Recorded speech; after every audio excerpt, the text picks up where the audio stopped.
Hi! అందరికీ నమస్కారం. ఈరోజు వచ్చేసి మనం రిగర్షన్ అంటే ఏంటో తెలుసుకుందాం. రిగర్షన్ అంటే ఏం లేదండి. రిగర్షన్ అనేది ఏంటంటే ఒక రిలేషన్‌షిప్ అన్నమాట. ఏదైనా సరే మనము పలానా క్వెషన్ ఇచ్చేసి ఆ క్వెషన్‌కి మనం ఆన్సర్ తెలుసుకోవాలి. ఆ క్వెషన్‌కి, ఆన్సర్‌కి మధ్య రిలేషన్ తెలుసుకోవటాన్ని మనం రిగర్షన్ అనేది అంటాము. In terms of machine learning ఇట్లా చెప్పాలంటే ఒక డేటా సెట్ తీసుకుంటే దాని యొక్క డిపెండెంట్ వేరియబుల్స్‌కి అలానే ఇండిపెండెంట్ వేరియబుల్స్ యొక్క రిలేషన్‌ని కనుక్కోవటాన్ని మనం రిగర్షన్ అంటాము. సో, ఈ డిపెండెంట్ వేరియబుల్స్, ఇండిపెండెంట్ వేరియబుల్స్ అంటే ఏంటంటే మన డిపెండెంట్ వేరియబుల్ అంటే మన యొక్క టార్గెట్ అన్నమాట. మన ఇండిపెండెంట్ వేరియబుల్స్ ఏవైతే ఉంటాయో అవి వచ్చేసి మన ఫీచర్స్ అన్నమాట. మన ఫీచర్స్‌కి మన యొక్క టార్గెట్‌కి రెండిటి యొక్క రిలేషన్ కనుక్కోవడాన్ని మనం రిగర్షన్ అంటాము. ఈ రిగర్షన్‌లో మెయిన్‌గా యూజ్ చేసేది ఎందుకంటే ప్రిడిక్షన్స్‌కి ఏదైనా ఒక వెదర్ ప్రిడిక్ట్ చేయడం గాని, స్టాక్ మార్కెట్ ప్రిడిక్షన్ చేసుకోవడానికి గాని, లేకుంటే వెదర్ ఫోర్‌కాస్టింగ్ చేసుకోవడానికి గాని, ఇలా ఒక కంటిన్యూయస్ డేటా గనక మనము ప్రిడిక్ట్ చేయాలంటే మనం రిగర్షన్ అనేది యూజ్ చేస్తాము. ఈ రిగర్షన్‌లో వచ్చేసి కొన్ని టైప్స్ ఉన్నాయి. ఈ రిగర్షన్ క్లాసిఫైయర్స్‌లో.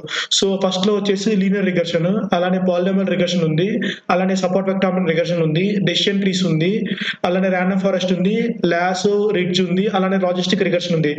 ఈ 8 టైప్స్ అనేది ఏంటంటే రిగర్షన్ టైప్ అన్నమాట.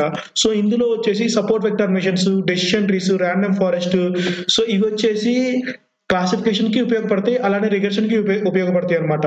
సో, ఇది టైప్స్ ఆఫ్ రిగర్షన్ అన్నమాట. ఈ రిగర్షన్‌లో వచ్చేసి కొంత టర్మినాలజీ ఉంది. అంటే కొన్ని టర్మినాలజీ మనం తెలుసుకోవాలి ఖచ్చితంగా ఈ రిగర్షన్ అనేది నేర్చుకోవాలంటే.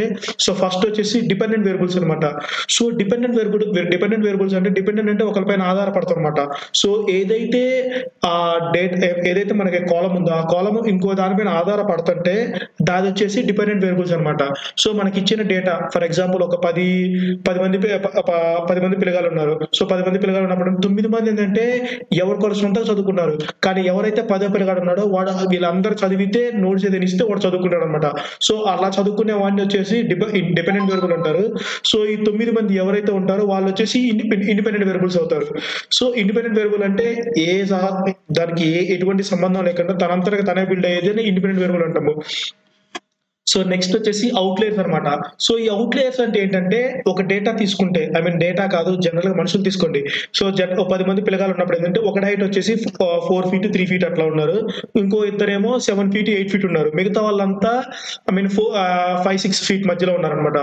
అలాంటప్పుడు ఏందంటే మనము కంపేర్ చేయాలన్నప్పుడు అంటే సరే జనరల్‌గా ఈ క్లాస్ మొత్తంలో యావరేజ్ హైట్ ఎంతంటే మనం చెప్పలేము. ఎందుకంటే హైట్ తక్కువ ఉన్నోళ్ళు ఉన్నారు, హైట్ ఎక్కువ ఉన్నోళ్ళు మధ్యలో ఉన్నారు. జనరల్‌గా ఏందంటే ఇవి 2 అనేది ఈ హైట్ తక్కువ ఉన్నోడు, బాగా ఎక్కువ ఉన్నోడు ఏంటంటే మనకు ఔట్‌లయర్ అయిపోతాడన్నమాట. ఈ ఔట్‌లయర్స్ ఉండడం వల్ల అది ఇంపాక్ట్ అన్నమాట. మనం ఎప్పుడైతే రిజల్ట్స్ తీసుకుంటామో ఆ రిజల్ట్ అనేది మనకి పడిపోతదన్నమాట. ఇది అందుకోసం మన ఔట్‌లయర్స్ అనేది తీసేయాలి. నెక్స్ట్ వచ్చేసి మల్టీ కోలీనియారిటీ అన్నమాట. ఈ మల్టీ కోలీనియారిటీ అంటే ఏంటంటే ఒక డేటా తీసుకుంటే ఒకే డేటాలో ఒకటే ఇన్ఫర్మేషన్ అన్నమాట. For example me date of birth తీసుకోండి. అలానే ఇయర్ తీసుకోండి. ఒక కాలమ్‌లో వచ్చేసి డేట్ ఆఫ్ బర్త్ మొత్తం రాస్తాం. జనవరిలో పుట్టాడని చెప్పేసి రాస్తాము. ఇంకో దాంట్లో వచ్చేసి ఇయర్ మెన్షన్ చేస్తామన్నమాట. ఇయర్‌కి ఏజ్‌కి డిఫరెన్స్ ఏముండదు. 24 ఇయర్స్ అంటున్నాము. ఏజ్ వచ్చేసి 1996 అంటున్నాము. 1996 అన్నా, ఈ 24 ఇయర్స్ అన్నా 2 కామనే కదా! ఇలా ఏదైతే 2 కాలమ్స్ గనక ఈక్వల్‌గా సేమ్ ఇన్ఫర్మేషన్ ఇస్తుంటే ఆ ఇన్ఫర్మేషన్ ఇచ్చిన వాటిని ఒకదాన్ని డ్రాప్ చేసుకొని ఇంకో దాన్ని మాత్రమే యూజ్ చేస్తారన్నమాట. అలా యూజ్ చేయకపోవడం వల్ల ఏందంటే 2 సేమ్ డేటా ఇవ్వడం వల్ల ఏందంటే మనం ఎప్పుడైతే ప్రిడిక్ట్ చేస్తామో ప్రిడిక్ట్ చేసినప్పుడు ఏందంటే యాక్యురసీ అనేది పడిపోయే ఛాన్స్ ఉండొచ్చన్నమాట. నెక్స్ట్ వచ్చేసి అండర్ ఫిట్టింగ్, ఓవర్ ఫిట్టింగ్. ఇది ఈ 2 టర్మినాలజీ కొత్తగా ఉండొచ్చు. అండర్ ఫిట్టింగ్ అంటే ఏంటంటే ఏదైనా ఒక డేటా తీసుకుంటే ఆ డేటా పాయింట్స్‌లో అవి ట్రైనింగ్ చేసినప్పుడు ఏందంటే ఆ ట్రైనింగ్ చేసిన డేటా అనేది ట్రైనింగ్ చేసినప్పుడు ఆ డేటా ఉన్న అన్ని పాయింట్స్ అనేది ఏందంటే రీడ్ అవ్వకపోయే ఛాన్స్ ఉండొచ్చన్నమాట. ఇప్పుడు ఫర్ ఎగ్జాంపుల్ ఒక గ్రాఫ్ లైన్ తీసుకోండి. గ్రాఫ్ లైన్ తీసుకున్నప్పుడు ఏంటంటే దానికి కొన్ని డేటా పాయింట్స్ ఏంటంటే కింద ఎక్కడో ఉండొచ్చు. కొన్ని డేటా పాయింట్స్ ఎక్కడో టాప్‌లో ఉండొచ్చు. సెంటర్‌లో ఉన్న డేటా పాయింట్స్ మొత్తం రీడ్ అవుతున్నాయి. బట్ ఆ చివరల మూలల్లో ఉన్న డేటా పాయింట్స్ రీడ్ అవ్వకపోవడం వల్ల ఏందంటే అది అండర్ ఫిట్టింగ్ అయ్యే ఛాన్స్ ఉందన్నమాట. అంటే అన్ని డేటా పాయింట్స్ రీడ్ చేయకపోతే అది అండర్ ఫిట్టింగ్‌కి వెళ్ళిపోతది. ఓవర్ ఫిట్టింగ్ అంటే ఏంటంటే ప్రతి డేటా పాయింట్‌ని అది రీడ్ చేసుకుంటది. ఈ ఎక్కడున్నా సరే డేటా పాయింట్‌కి అది మ్యాచ్ చేసుకుంటా కిందకొస్తా, మ్యాచ్ చేసుకుంటా పోతా ఉంటే అది అండర్ ఫిట్టింగ్ ఓవర్ ఫిట్టింగ్ అయితదన్నమాట. ప్రతి డేటా పాయింట్‌ని రీడ్ చేసుకుంటూ వెళ్తానేమో ఓవర్ ఫిట్టింగ్ అంటాము. కొన్ని డేటా పాయింట్స్‌ని అది గనక రీడ్ చేయలేకపోతే దాన్ని అండర్ ఫిట్టింగ్ అంటాము.